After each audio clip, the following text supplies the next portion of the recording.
Good afternoon, boys. We are back. It has been game week 3. It's done and dusted. We're looking at League 1 and Championship. We're going to look at the results and just go over some of the more important ones. Some of the ones that stand out. We are going to talk about them all. I would not like to discriminate against any club in these leagues. I started with Championship last time, so it's only fair I'll start with League 1 this time. And we'll start with Wycombe Rotherham because, oh man, no fatty fist pump videos. Rotherham lost 2-0 to Wycombe. To be honest, I thought this would have been a draw going into it, but Rotherham have not got the start that everybody seemed to think that they would with Steve Evans spending too much time at McDonald's. I've been saying this. They're not going to score a lot of goals. It's gone complete opposite way, I think, that Rotherham, I don't think they'll concede many, to be honest. Even though they've lost 2-0 here, I don't think they'll concede that many. Obviously, Wycombe's keeper back looks through 1 man at match. But you've got Hugo up front, who is past it. If we're being serious, Hugo is past it. They've got Sam Nombe, who... since he left Exeter, he was good at Exeter, but he's done naught at Rotherham. And they've got Clark Harris, again, another one that's past it. And Malik Wilkes, who's shit. So if that's your attacking force, then prepare for 9th. Stats-wise, to be honest, I don't know what Steve Evans is on about because he's come out saying that, obviously, Wycombe, they'll be shocked that they've got to win. Rotherham will be surprised that they ain't going to win 4-5-0. It's just one of them ones, isn't it? Obviously, they've had a lot of shots, but a lot of possessions with Wycombe. And if you're letting Wycombe have ball, that is showing that something is seriously, seriously wrong. Because Birmingham played these other week and they had 18% possession in first half. So, 1 point from first 3 games for Steve Evans and 0 goals. Fat. Right, after that, Wrexham have beaten Reading 3-0. That is a huge, huge win. Because when Reading went to Birmingham first game, Reading were really, really good. They deserved at least a draw. But Wrexham are proving that they've adapted quite well, quite early, because they're winning without a lot of ball. 34% possession at home. Wrexham, the style of football in League 2 and non-league, I think with Parkinson is absolutely dog shit, because I do not think his football is good. But if they can win with 34% possession 3-0 against Reading, who looked a decent side so far, they went to Bolton, had probably similar possession there and got a point there at a good ground, with a squad that still, I don't think is that good. They've started really, really well at Wrexham. Look good. Next, Wigan Crawley. I'm just going to get this up right now because if you've seen stats from this, I cannot believe it. 1 shot on goal. I don't think it were actually the shot. Let me look. Written on goal. It's an own goal. Right. So they've had 1 shot on target the entire game. They've had 3 shots altogether. They've had 27% possession at home to Crawley. Crawley, I tell you now, Lindsay must be absolutely fuming because I'm not even joking. I've not heard I probably heard of 2 of these blokes in this team. And they've gone to Wigan, who, to be honest, Wigan have sold Hughes now, and they've still got Tickle, but this squad, not that good. Asgard's probably quite a big standout. But they've gone to a team that's going to be like mid-table or higher. Absolutely slapped them and come away with no. I feel sorry for him. And we're going there next week, I've just remembered. We're going Barnsley over away at Crawley at weekend, so that's going to be a laugh. Probably lose 6-0. Lincoln versus Mansfield finished 4-1. Lincoln had 27% possession at home to a team that's just come up, and they've bet them 4-1. So, again, everybody's so obsessed with playing it right back, ball retention, possession, keeping it, field tilt, loads of stupid-ass buzzwords. You've got 27% possession and you put 4 past them. So, literally, there's multiple ways of playing football that don't involve constantly keeping ball on floor. And Keelan obviously dropping a disaster class because he wants to come to Reds. So, that's just, I can understand that. I've not seen the goals either, but I'm assuming if they've got 3 of the goals from centre-halves, then set pieces might be a bit of a problem for Mansfield. It don't mean no. Mansfield look good against us. Maybe if they lose Dunn, they could potentially be in trouble, but they've got a good manager there in Buffy. So they'll not be in any danger. And Lincoln, I'm glad we got them out at Wayne that we won. Thank God. I never want to go there again. Birmingham, I'm just going to stop talking about them because they'll probably win every week. So I'm just ignoring them. To be honest, same for Huddersfield. It's another close game as expected. It'll be very, very rare that you'll see Huddersfield win by 2 or more goals. It's just a Michael Duff way. But 1-0 clean sheet, happy days, you can't complain, can you? Peterborough, again. I'm just going to skip past a few of these because they're what you'd expect. There's nothing really happening. It's a win for Birmingham, a win for Huddersfield, and a win for Peterborough. Like, what else do you want from me? But Charlton-Bolton is big. That is a big, big result. Again, if you look at Charlton's results since Nathan Jones has come in, what they've done, they've lost that 1 game there to Wycombe, which was last game and ultimately meant nothing. But since he's come in, that was his first game, Lincoln. They have lost 1 league game. Oh, no, they lost at home to Birmingham. 2 league games in about 30 with Nathan Jones. I'm telling you, they're not a team that you want to go and play. Again, they've conceded 1 goal so far in first 4 games, and it was to Birmingham, which one's even in league. But it's just a Nathan Jones way. I'm surprised that Nathan Jones dropped to League One anyway, especially to a team. Charlton are a big club, don't get me wrong, but they've not really done all. They've not pushed for anything in the last couple of years before he'd gone there. And it's just his style of football. God, I'd have loved him at Tarn, to be honest. He's just one of them. He's one of them gaffers, isn't he? And again, I'm going to talk about Bolton's attack here again, because, to be honest, it annoys me. They've got all possession in the world. They're creating a lot of chances, stuff like that. But when going gets tough, right, and you've got McAtee, Dion Charles, and Aaron Collins up front, who are 3 very good forwards, very good players, but you have not got a lump. Remember what league you're in, Bolton. You need a lump up front. You've got to be able to just smash a ball into the box and try and play off second balls, try and play off scraps after big man's won it. And they can't do that with McAtee, Charles, and Collins. And last 2 games, they didn't score against Wrexham, did they? So, in the first games, they've scored 2 goals in the first 3 league games. It's not good enough for a side like Bolton, with money that they've spent and the attacking prowess that they've got. Obviously, Bolton won't be in any trouble. Bolton and Charlton, both very good teams in this league, and they'll be up there when it's time. Cambridge 4, Blackpool 4. If you've not seen how this went, Blackpool were 4-1 up and then conceded 3 in second half and ended up drawing to Cambridge. And they've scored 4 goals and Ashley Fletcher got none of them. Not surprising. It's just serious bottle energy, which, irony, I know, for what's coming up. But 3 goals is worse than 2, so I'm not that bothered. Blackpool, they've both conceded a lot of goals. Obviously they've just conceded 4 each, you know what I mean?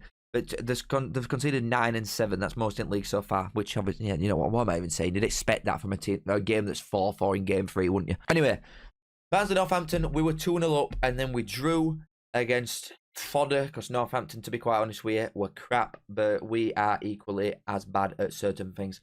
We have still, I can't believe I'm saying this, we've still not signed a striker. Still, at the time of me recording this. So, when we're in 50th, 60th minute, and we're like, right, what we got on bench, and you're looking, and it's your postman, your plasterer, 3 lads from office, it's like, what are we doing here? We've got no depth to bring on to sustain any sort of pressure. We're 2-0 up, cruising easily. We want to bring fresh legs on because one of us only 2 strikers isn't even fit and he's playing because we've got nothing there. And you want to bring more legs on to try and keep at him. We ain't got that. So obviously we just have to sit back and we concede 2 from it. It's a complete joke, but again, if we get 2 strikers in, we'll go up. However, with this board, it won't even surprise me if we go and sign 2 midfielders and another keeper and just leave forwards as it is because they're absolute idiots. Stockport, Bristol Rovers. Stockport have got Louis Barry. I don't know why. I don't know how that they've got a championship player here again, but Jesus Christ. The goal that he scored, I can't show it for copyright purposes, obviously, but it's an absolute screamer. Again, it is just fantastic. The defence, again, brilliant. I don't think they've conceded a goal yet, Stockport. Well, they conceded 6 away or at home to Blackburn, but that don't count because they put the second string team out and Blackburn went for it. Smodics was still there. But in league, 2-0 at home to Cambridge, 3-0 away at Blackpool, 2-0 at home to Stockport. They don't really look in much danger of conceding either. They were in complete domination, start to finish. First half and second half, they were better team both. Loads of possession, loads of shots on target. Just a very, very good team. And if they get a couple of decent lads in, maybe squad depth might end up being the issue there. That's a better point for Stevenage, I think, than it is for Burton. Burton have got to be beating these fodder teams because Burton obviously going to be in bottom 8-ish. But I don't think Burton will be in any sort of danger. Stevenage, it's a good point though. Now, on to Championship. On Friday night, it was my favourite fixture of all time in Wednesday Leeds. We did a watch along for it. If you did not see it, very good. For future reference, I will be doing more. I'll let people know on Twitter or in videos before I'm going to do it, but there'll be plenty of notes before I do them. Really enjoyed it. Thanks, lads. But I would class this game as a reality check to Chef Wednesday because the game against Sunderland when they lost 4-0, obviously they've conceded 4-0, so they've not had a sniff. But that were a much more even game than this with Leeds. Leeds just had their foot on the neck all game. All game. First, 5-10 minutes, I thought Wednesday looked okay. But after that, Leeds just slapped him about and weren't even trying. Obviously, I keep raving about Ampadu because I think he's probably one of the best players in Championship altogether. He's a very, very good midfielder. He just completely ran show. He was making everything tick. Just stood in middle, spraying it about left to right. No contest at all. He's what people think Bannon are.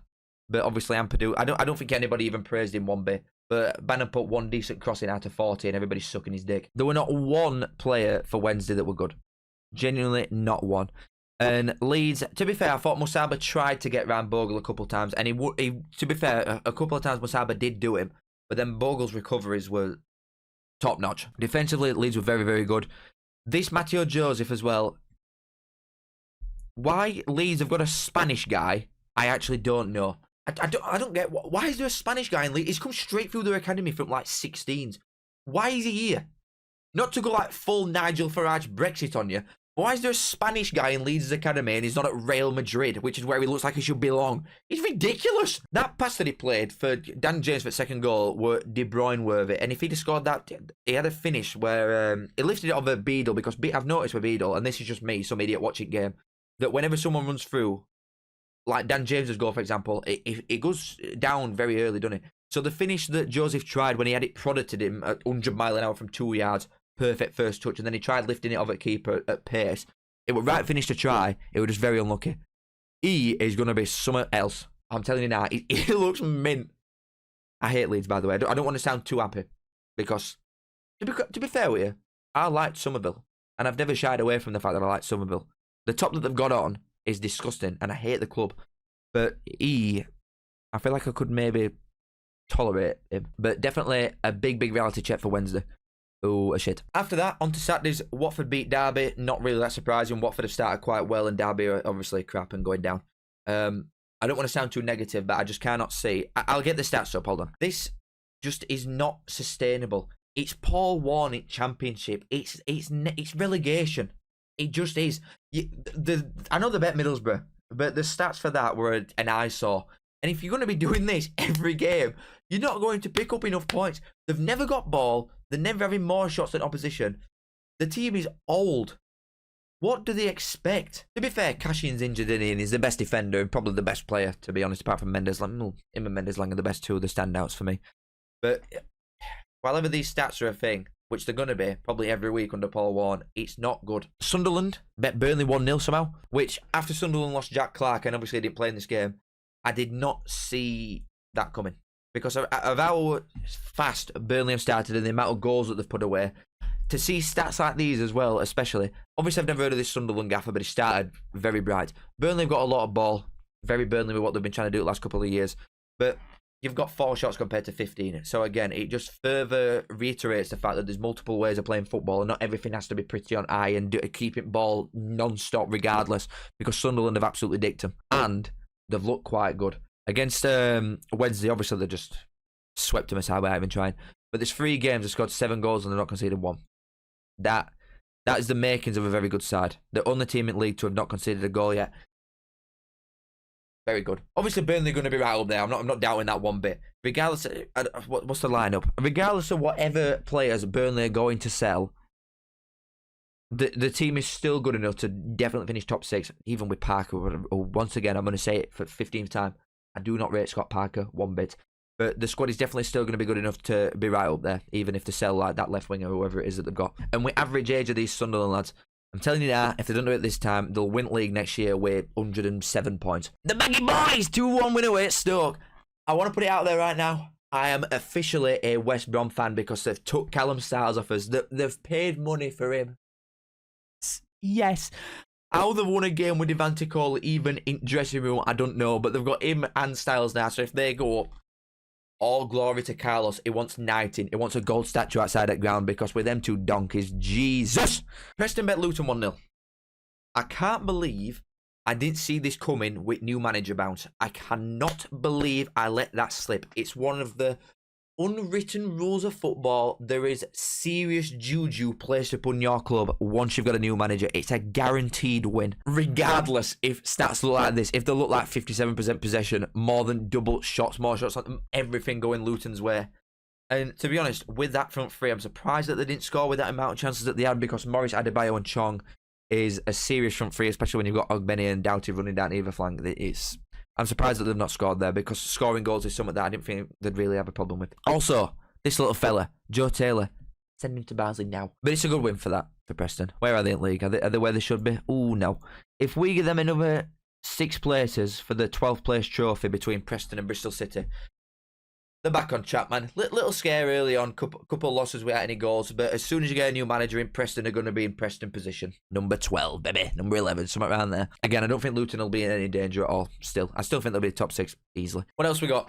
Norwich Sheffield United. It's a good point that for Sheffield United, to be fair, because I did think they'd lose that. Shock. I've not got a Sheffield United agenda. I don't like them. I'm not hiding that one bit. I don't like Chris Wilder, but that is a very good point.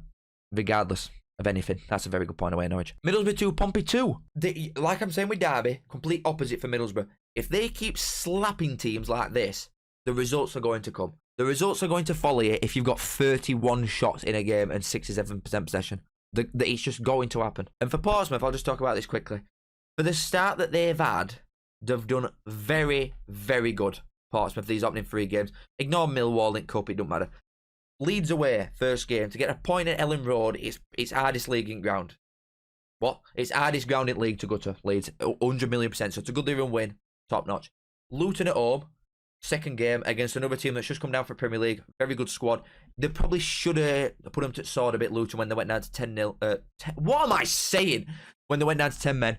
But, again, 2 points from 2 relegated teams. Bob on.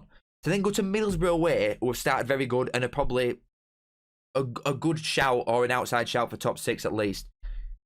3 very, very good draws, them. How this fella's just started scoring goals, I've absolutely no idea, because he was playing a lot last season for Portsmouth, I think, but he didn't score a lot.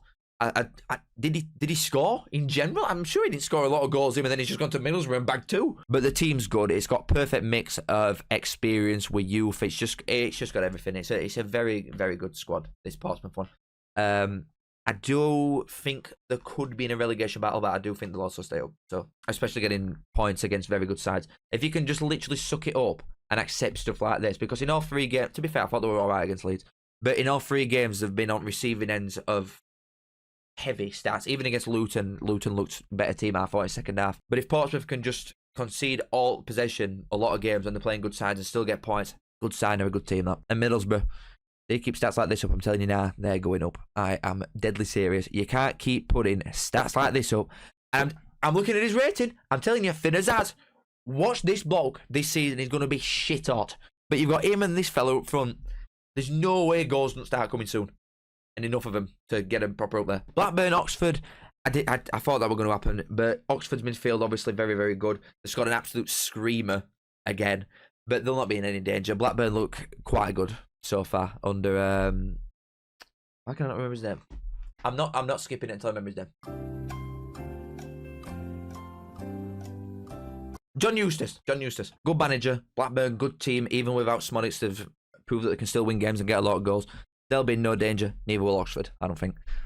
Speaking of a team that could potentially be in danger, Plymouth. I watched this in pub before Barnes game. I don't know. To be fair, I thought the officiating was shocking at end, because Plymouth should have definitely had a penalty. Before that red card, I think it was a set piece, it was crossed at back post. He's had his shirt ragged off when he's about to get a tap in effectively. Shocking decision, that.